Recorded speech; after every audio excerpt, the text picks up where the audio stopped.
Ibu-ibu, kita mau merenungkan satu bagian dari kitab Mazmur pasal 29 ayat yang ke-11. Ya, Mazmur 29 ayat yang ke-11. Beginilah firman Tuhan.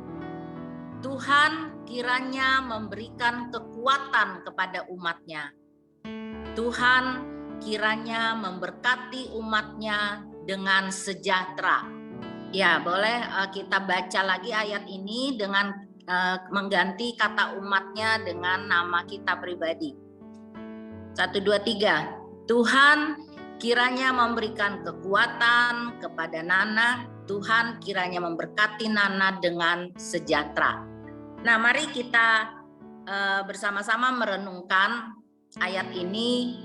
Hari-hari ini kita tahu banyak hal yang bisa membuat kita takut, membuat kita lemah, membuat kita kehilangan damai sejahtera gitu ya. Situasi yang ada di luar kita yang tidak bisa kita kontrol. Ya, misalnya kayak pandemi seperti ini. Dan juga ada mungkin persoalan-persoalan di dalam keluarga kita, dalam rumah tangga kita. Nah, firman Tuhan pada malam hari ini kiranya memberi kekuatan kepada kita.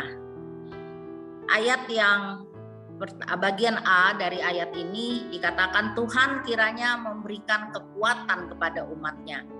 Tuhan di sini dia bicara tentang Yehova ya, untuk membedakannya dengan Allah yang lain.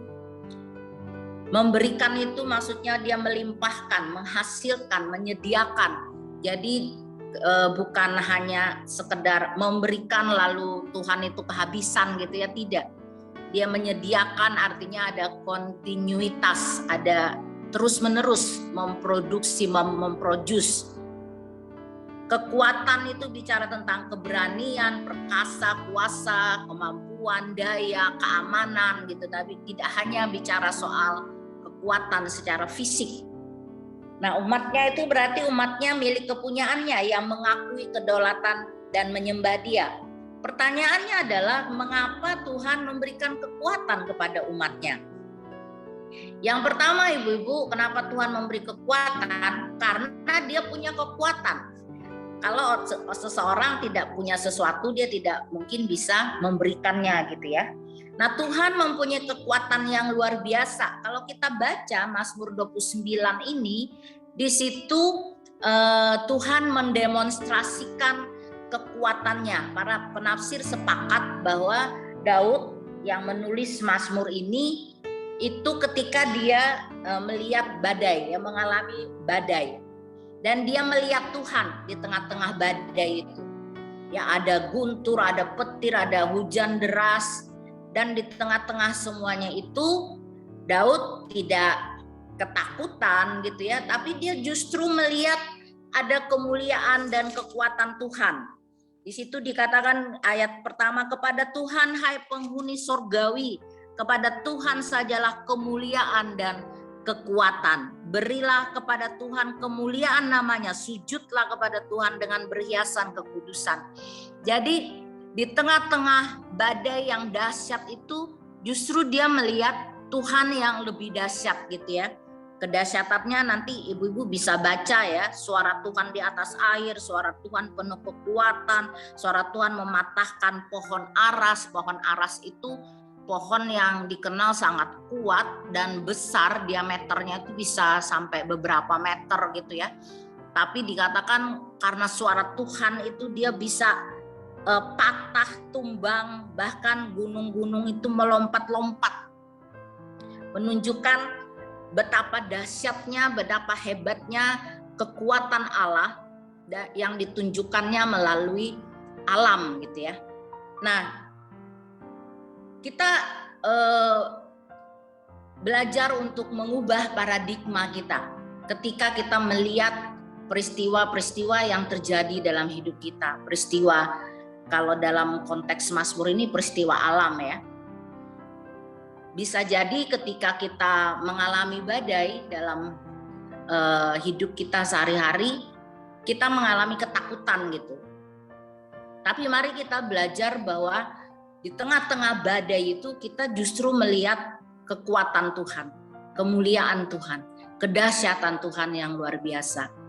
Nah, saya termasuk orang yang takut ya dengan guntur, petir. Ya, selama beberapa hari ini di lingkungan kami ini hujan terus. Hujan yang disertai dengan guntur dan kilat gitu. Saya dari kecil saya takut dengan guntur dan kilat gitu ya. Saya bisa sembunyi lari di bawah ranjang. Kalau ranjang dulu kan tinggi ya anunya, bawahnya itu bisa buat kita main petak umpet gitu. Nah, saya tidak terlalu suka dengan rumah yang banyak kaca, karena kalau guntur petir datang itu kan kilat menyambar-nyambar, itu saya ketakutan gitu. Nah, tapi sejak beberapa waktu lalu saya mendengar penjelasan dari Pak Joni Jakarias ya, dia bilang bahwa Tuhan memperbaiki ozon kita, atmosfer kita itu melalui petir, kilat gitu ya. Nah, saya mengalami perubahan paradigma. Dari yang semulanya saya ketakutan, saya tidak suka gitu ya, saya lari bersembunyi. Nah, ketika ada kilat, saya mengatakan kepada diri saya, Tuhan sedang menunjukkan kuasanya, Tuhan sedang menunjukkan kebaikannya. Melalui kilat ini dia sedang memperbaiki ozon kita yang bolong, atmosfer kita yang sudah rusak gitu. Nah, perubahan paradigma ini perlu kita miliki Ibu-ibu, supaya apapun yang kita alami dalam hidup kita bisa melihat kehadiran Tuhan di tengah-tengah situasi yang mungkin sebelumnya menakutkan kita, membuat kita ngeri gitu ya. Nah, yang kedua, kenapa Tuhan memberi kekuatannya kepada kita? Selain dia punya kekuatan, Tuhan tahu kita ini lemah. Ya, sebagai manusia yang terbuat dari tanah liat, kita ini ringkih, kita mudah hancur gitu ya. Kita bisa lemah, kita bisa mengalami letih, lesu oleh berbagai persoalan hidup yang tidak ada habis-habisnya. Ya, ada persoalan keuangan, ada mungkin sakit penyakit, hubungan-hubungan antar keluarga yang nggak beres-beres gitu ya. Ada ketakutan, ada kekhawatiran. Ya, apalagi masa pandemi ini ya, bukannya grafiknya semakin landai tapi semakin memuncak. Ada banyak berita-berita yang membuat kita takut. Ya, terakhir kita dengar bahwa ada pemerintah memberlakukan PPKM, pemberlakuan pembatasan kegiatan masyarakat di Jawa dan Bali mulai tanggal 3 sampai 20. Ya, dampaknya beberapa usaha akan mengalami kemandekan gitu ya. Saya punya teman, dia punya pabrik konveksi. Dia WA saya, aduh Bu, ngeri banget ya COVID ini katanya. Itu karyawan saya satu kantor kena. Dia biasanya menyuplai di Tanah Abang gitu ya, jual grosiran. Kena semua di kantor, kantor tutup. Nggak bisa kerja dari rumah, saya bilang. Nggak bisa Bu, karena kan kami kan pabrik yang memproduksi baju-baju anak-anak gitu ya, dan mengirim pemesanan itu semuanya dilakukan dari kantor gitu loh. Saya nggak bisa kerja dari rumah ya buat rumah gitu. Jadi produksi semua berhenti, stop katanya. Pusing saya Bu. Ya, saya bilang, saya cuma bisa bilang sabar aja. Ini ujian buat kita nggak tahu maksud Tuhan apa, tapi gunakan waktu yang ada untuk lebih banyak cari Tuhan. Ya, kita lemah, kita bisa khawatir, kita bisa takut dalam situasi seperti ini. Yang Son pun dan teman-temannya, dia bilang sama saya, mah kayaknya kami nggak bisa jualan. Dia dengan teman-temannya buka kafe kopi ya, tempat orang nongkrong kan biasanya. Pernah dirazia sama Satpol PP karena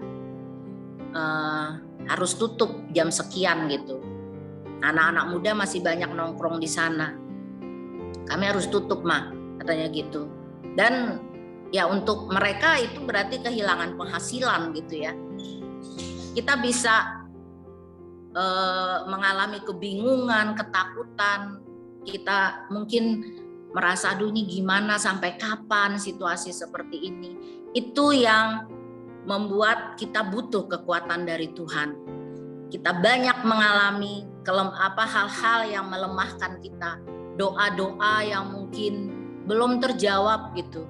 Ada seorang ibu yang bilang, aduh Bu, kapan ya suami saya bertobat gitu ya, saya sudah berdoa, tapi kok belum ada perubahan gitu ya. Ya saya bilang sabar saja, kita juga nggak bisa maksa Tuhan. Tapi mari kita cari maksud Tuhan apa. Ya hal-hal yang seperti itu bisa membuat kita lemah. Oleh sebab itu kita butuh kekuatan Tuhan. Boleh Ibu Rita, boleh Bu? Filipi 4 ayat 13. Filipi 4 ayat 13. Segala perkara dapat kutanggung di dalam Dia yang memberi kekuatan kepadaku. Ya, boleh. Sekali lagi, Bu.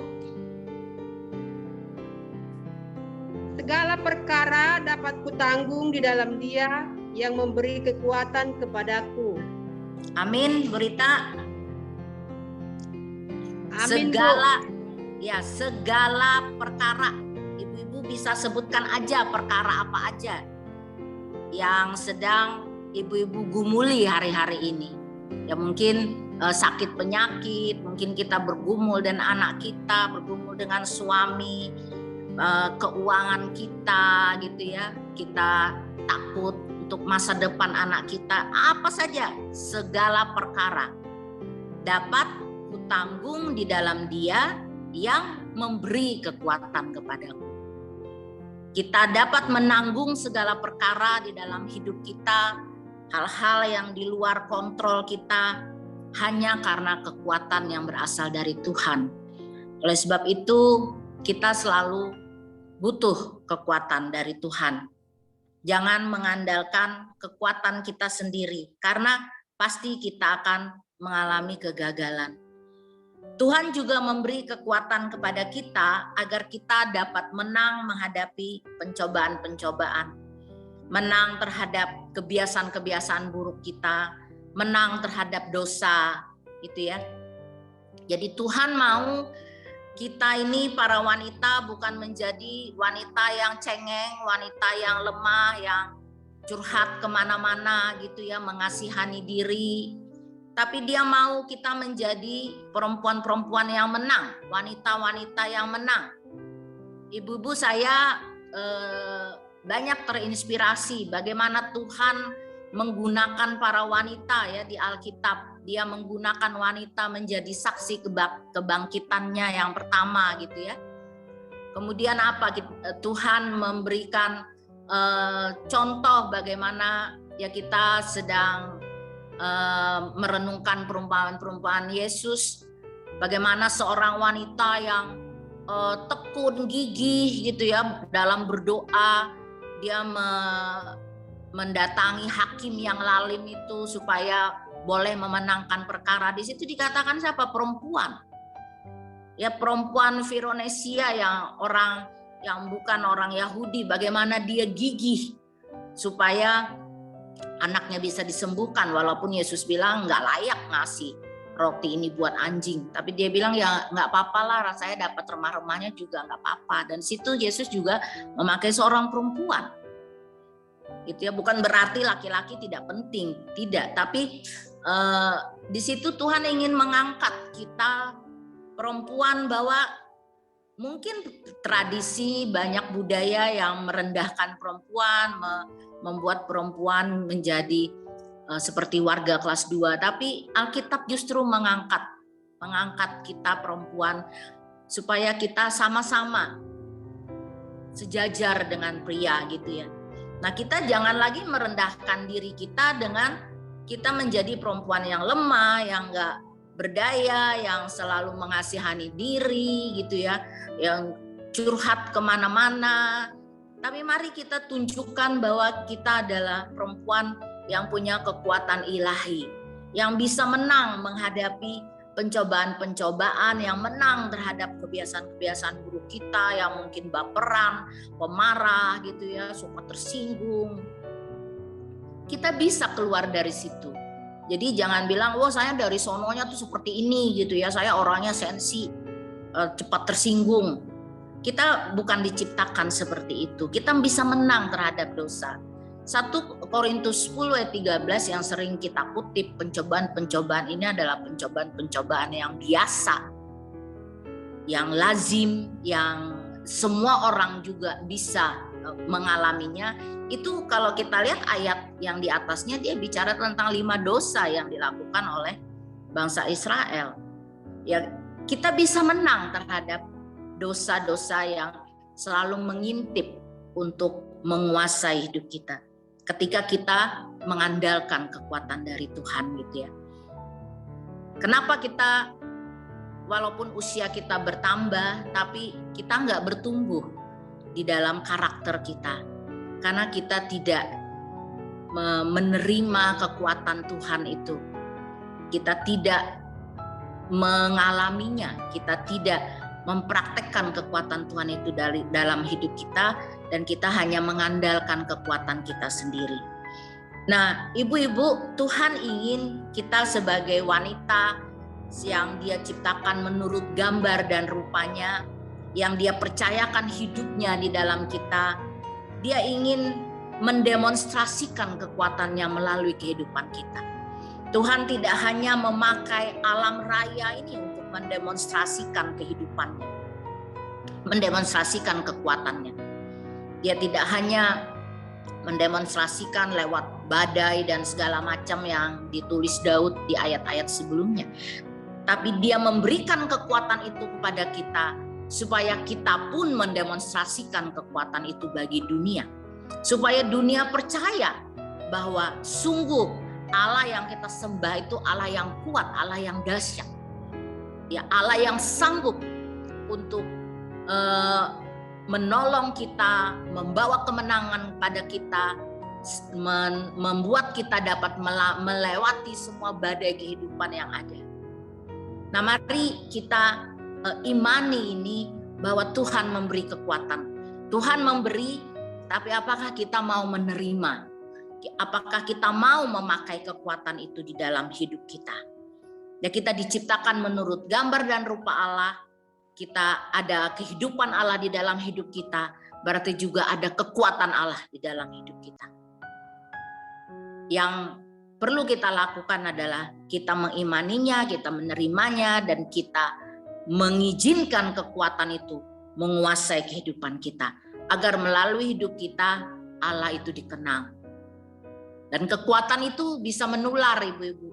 Seperti ketakutan bisa kita tularkan, kekuatan juga bisa kita tularkan kepada orang lain.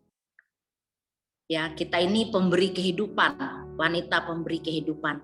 Nah, mari kita beri kekuatan itu, alirkan kekuatan itu buat suami, buat anak-anak yang mungkin mereka juga sedang mengalami letih, lesu, berbeban berat. Mari kita transfer kekuatan Allah yang ada di dalam hidup kita. Efesus 6 ayat 10. Boleh salah seorang ibu baca Efesus 6 ayat 10. Ibu Ani ada? Ibu Ani boleh baca, Bu, Efesus 6 ayat 10. Ya. Efesus 6 ayat 10. Akhirnya hendaklah kamu kuat di dalam Tuhan, di dalam kekuatan kuasa-Nya. Iya, boleh Ibu ganti kata kamunya dengan nama Ibu atau bilang saya gitu. Akhirnya hendaklah saya kuat di dalam Tuhan, di dalam kekuatan kuasa-Nya. Ya, amin Bu Ani. Kuat ya Bu di dalam kekuatan kuasa Tuhan. Amin. Amin. Iya, puji Tuhan. Nah, yang kedua ibu-ibu, tadi dikatakan Tuhan memberi kekuatan kepada umatnya. Tuhan kiranya memberkati umatnya dengan sejahtera. Kata sejahtera di sini itu dalam bahasa Ibrani-nya shalom ya. Kalau dalam bahasa Yunaninya eirene, damai sejahtera, keselamatan, kebugaran, kebahagiaan, kesehatan, perkenanan, ya, hubungan-hubungan yang sehat, tidak ada perpecahan. Dia juga bisa bicara tentang kekayaan, kemakmuran, kesejahteraan. Nah, Tuhan tidak hanya memberi kekuatan kepada kita, tapi dia juga memberkati kita dengan shalom-nya, dengan damai sejahteranya. Ya, dia adalah Raja Shalom. Ya, biasanya kalau Natal tuh baru kita bahas Raja Shalom. Padahal dalam hidup sehari-hari kita juga membutuhkan, ya, kehadiran Raja Shalom itu. Nah, Shalom ini bukan rekayasa gitu ya, bukan dari luar. Bukan dari situasi yang aman, gak ada keributan gitu ya, suami gak bikin kesel, anak-anak gak bikin kesel, baru kita merasakan shalom. Itu bukan perasaan kita gitu ya. Shalom itu dia datang dari hati, dari dalam hati yang dikuasai oleh Tuhan Yesus sebagai Raja Shalom. Jadi sekalipun banyak yang membuat kita kesel, yang banyak membuat kita bisa membuat kita tidak damai sejahtera, tapi kalau hati kita dikuasai oleh Raja Shalom, kita bisa tetap mengalami shalom itu di tengah-tengah situasi yang tidak menyenangkan sekalipun. Ya, dalam pergumulan hidup kita di dunia, kita tidak hanya membutuhkan kekuatan, tapi juga shalom Allah. Dan Yesus menyadari apa yang dihadapi oleh murid-muridnya sepertinggal dirinya ya, ketika Yesus mau menjalani jalan salib dan naik ke surga. Dia katakan dalam Yohanes 14 ayat 27, damai sejahtera ku tinggalkan bagimu, damai sejahteraku kuberikan kepadamu, dan apa yang kuberikan tidak seperti yang diberikan oleh dunia kepadamu. Janganlah gelisah dan gentar hatimu. Jadi damai sejahtera Yesus tinggalkan buat kita, dia berikan buat kita, dan apa yang dia berikan itu tidak sama dengan dunia. Ya, mungkin ibu-ibu kita merasa damai, kita merasa tenang kalau kita ada deposito di bank gitu ya. Kalau ada uang yang cukup, suami kita mungkin masih bekerja dengan penghasilan yang mencukupi, tapi kemudian ketika dia ya karena situasi seperti ini mungkin dia harus dipotong gajinya, atau dia harus kehilangan pekerjaan, atau dia sudah sampai usia pensiun, ya mulai kita orang Ambon bilang ruk-ruk gitu ya. Mulai ngoceh gitu. Itu berarti damai sejahtera kita itu dipengaruhi oleh uang gitu. Ya, kalau ada uang, teman saya dulu bilang dia selalu aja mengalami masalah keuangan gitu ya. Hampir setiap minggu dia WA saya untuk pinjam uang gitu ya. Saya kalau ada ya saya kasih gitu. Kalau nggak ada ya saya bilang saya nggak ada. Dia bilang kayak gini, aduh kalau saya punya uang 20 juta aja sebulan, tenang hidup saya gitu ya.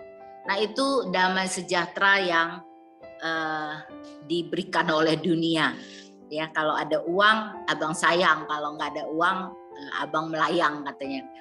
Tapi damai sejahtera yang Yesus berikan kepada kita, sekalipun penghasilan kita berkurang, sekalipun keadaan-keadaan mungkin kesehatan kita sudah menurun, ya apa yang kita harapkan masih belum terjadi, itu kita tetap bisa mengalami damai sejahtera. Itu damai sejahtera yang diberikan oleh Tuhan, Raja Shalom itu. Ya, jangan gelisah dan gentar hatimu. Jadi bagaimana kita bisa tahu bahwa kita tidak dikuasai oleh damai sejahtera Allah? Ketika kita mulai gelisah, kita mulai takut, dan biasanya perempuan kalau udah gelisah, udah takut, ya mulutnya juga rame gitu, ya keluar dari mulut. Itu biasanya karena kekhawatiran, ya mulai ngomel, ngoceh dan sebagainya gitu ya. senggol bacok orang bilang.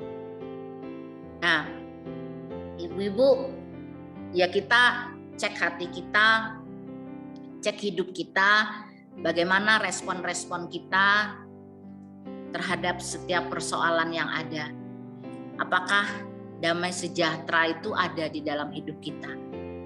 Ya, semuanya ini Yesus mengatakan, kukatakan kepadamu supaya kamu beroleh damai sejahtera dalam aku. Jadi kita beroleh damai sejahtera itu dalam Yesus.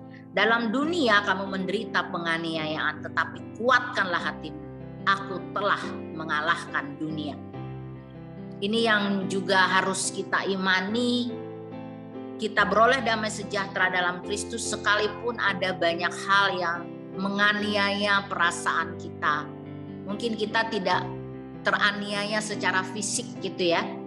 Seperti zaman murid-murid dulu ya, mereka dikejar-kejar karena iman mereka.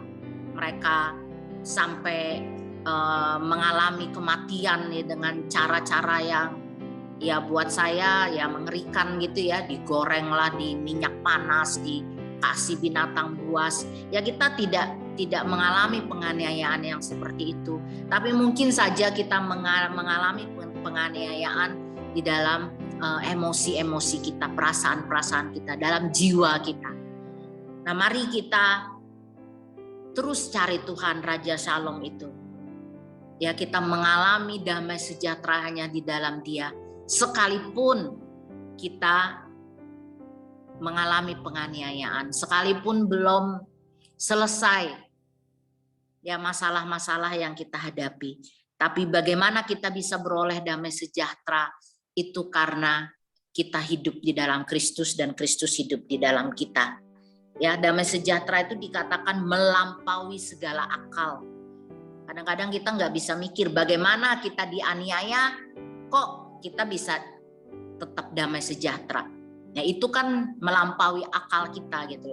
Nah, hanya bisa kita dapatkan ketika kita hidup di dalam Kristus. Cari Dia.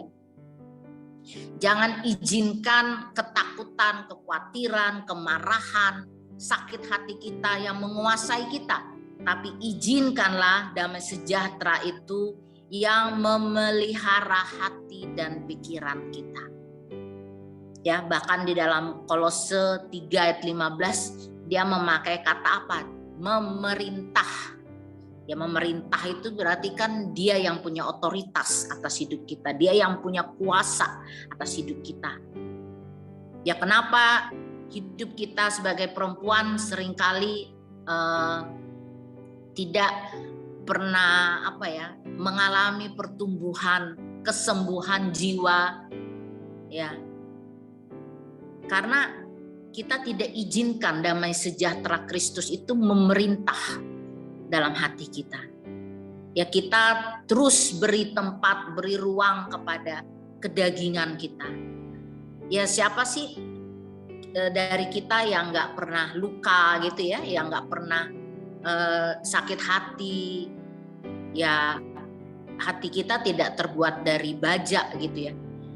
Tapi mari izinkan damai sejahtera itu ketika kita mengalami tekanan, ketika kita mengalami penganiayaan, ketika segala sesuatu tidak terjadi sesuai dengan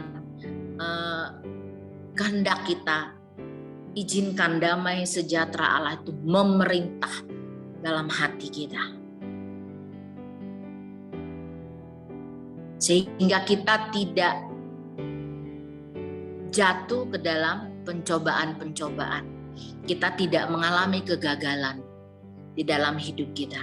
Ya, kalau toh kita gagal, mari bangkit lagi. Kalau respon kita salah, mari kembali lagi. Ya, mari maju lagi, melangkah lagi, naik lagi ke level yang berikutnya. Jangan hanya ada di situ-situ saja. Saya merenungkan ibu-ibu kondisi dunia saat ini gitu ya. Ya, saya nggak tahu, tapi saya selalu berpikir bahwa ya mungkin inilah saat akhir-akhir zaman gitu ya. Saya nggak tahu kapan waktu kita semua. Tapi mari dalam hari-hari ini, dalam situasi-situasi yang menakutkan ini, Mari kita semakin cari Tuhan, semakin berlindung di dalam kekuatannya dan dalam damai sejahteranya. Semakin membenahi hati kita, semakin mengizinkan Allah itu memelihara hati dan pikiran kita. Sehingga kalau tiba saatnya, ya kita kedapatan layak ya untuk bersama-sama dengan Dia di dalam kerajaannya. Nah, ibu-ibu, memang ini butuh keputusan kita setiap hari untuk kita mengizinkan damai sejahtera itu untuk memerintah dalam hidup kita. Ada saja setiap hari hal-hal yang membuat kita kesal gitu ya, yang membuat kita bisa bersungut. Tapi mari kita kembali, damai sejahtera Allah memelihara hati dan pikiranku, damai sejahtera Allah memerintah di dalam hidupku. Bukan perasaanku yang sedang kesal, perasaanku yang sedang marah, perasaanku yang sedang sakit hati. Nah ibu-ibu, mari pada hari-hari ini di mana semua orang mengalami ketakutan, semua orang mengalami situasi yang bisa membuat letih, lesu, bisa membuat kehilangan damai sejahtera. Mari kita sebagai anak-anak Tuhan yang mempercaya Yesus Kristus sebagai Tuhan dan Juru Selamat kita mendemonstrasikan kekuatan dan shalom Allah itu dalam hidup kita. Bagi suami kita, bagi anak-anak kita, bagi tetangga-tetangga kita, bagi dunia di sekitar kita, mungkin orang-orang satu kantor ya, orang-orang yang mengalami badai kehidupan, mengalami situasi-situasi yang kritis. Mereka boleh mengalami kekuatan dan damai sejahtera Allah itu melalui hidup kita, melalui perkataan kita, melalui sikap hidup kita sehari-hari. Kita butuh kekuatan dan damai sejahtera Allah terus menerus. Dan biarlah ayat ini, Mazmur 29 ayat yang ke-11 ini boleh menjadi doa kita, boleh menjadi iman kita setiap saat. Tuhan, berilah kekuatan-Mu, berilah damai sejahtera-Mu buat saya pada hari ini, pada saat ini. Nah, kita terus melekat pada firman-Nya, percaya dan mempercayakan diri kita kepadanya. Kita izinkan kekuatan Allah, damai sejahtera Allah itu yang memerintah di dalam hidup kita. Dan kita akan alami janji Tuhan ini. Kekuatan dan damai sejahteranya terus nyata di dalam hidup kita, di tengah situasi-situasi yang paling menakutkan sekalipun, di tengah badai yang paling hebat sekalipun, kita tetap dapat mengalami kekuatan dan damai sejahtera Allah. Dan mari kita alirkan kehidupan Allah ini, kita alirkan kekuatannya, kita alirkan damai sejahteranya, kita demonstrasikan kebesaran Allah kita di tengah-tengah badai macam apapun. Ya Tuhan, memberkati ibu-ibu semua di tengah-tengah pergumulan yang ibu-ibu hadapi.